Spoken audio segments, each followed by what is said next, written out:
Hello friends, welcome to my channel GS Can. आज मैं आपके लिए एक बहुत ही बढ़िया स्टोरी लेकर आया हूँ, जिस स्टोरी का टाइटल है क्रोध एक दुश्मन।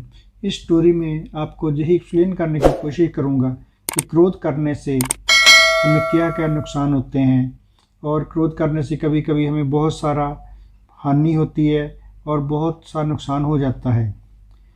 तो ये स्टोरी महात्मा गौतम बुद्ध की लाइफ की एक स्टोरी में से है।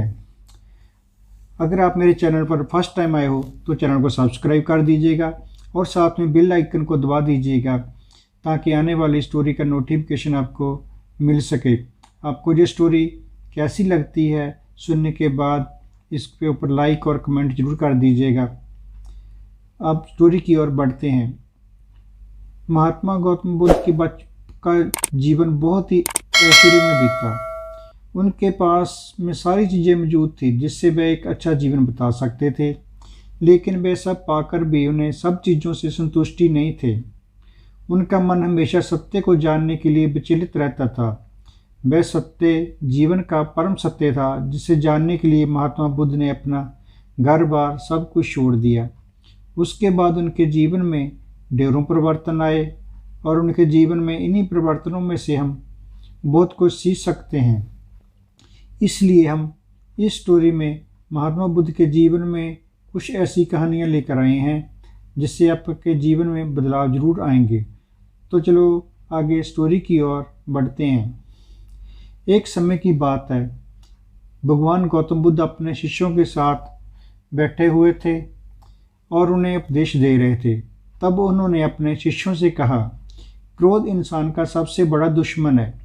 क्रोध करने वाला व्यक्ति खुद को हानि पहुंचाता ही है, लेकिन दूसरों को भी हानि पहुंचाता है। वह प्रतिशोध की आग में जलता है और अपने जीवन को बर्बाद करता है।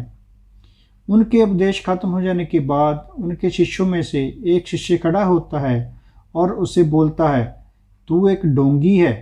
तेरी बातें मनुष्य के रहन सहन से विपरीत है। तू जो भी कहता है उसे अपने जीवन में अनुसरण नहीं करता और दूसरों को ये सब करने को कहता है। जब उसका वह शिष्य गौतम बुद्ध को उल्टी सीधी बातें कह रहा था, तब गौतम बुद्ध ने कोई प्रतिक्रिया नहीं दी और वे शांत बैठे थे। लेकिन ऐसे में वह व्यक्ति और भी ज़्यादा गुस्सा हो गया और गुस्से में आकर उसने गौतम बुद्ध के मुंह पर थूक दिया। उसके बाद भी महात्मा गौतम बुद्ध को गुस्सा नहीं आया और वे शांत थे। उन्होंने अपने चेहरे से थूक को पूंछा और चुपचाप बैठ गए।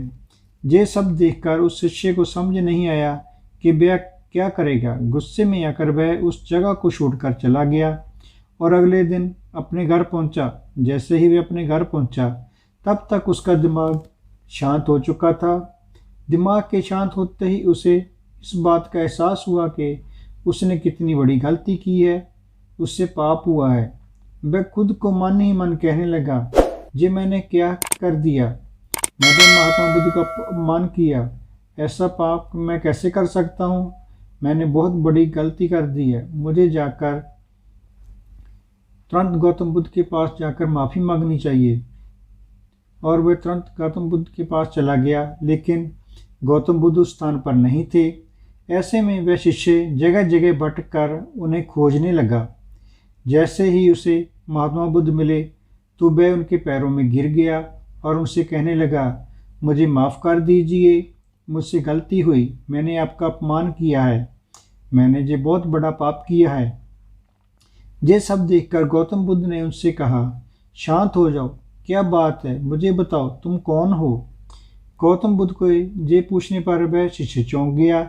वह सोचने लगा कि महात्मा बुद्ध मुझे कैसे भूल सकते हैं। मैंने तो उनका अपमान किया है। ये सोचकर उसने महात्मा बुद्ध से पूछा, मैं वही शिष्य हूँ जिससे ने कल आपका अपमान किया था और आप इतनी जल्दी मुझे भूल गए।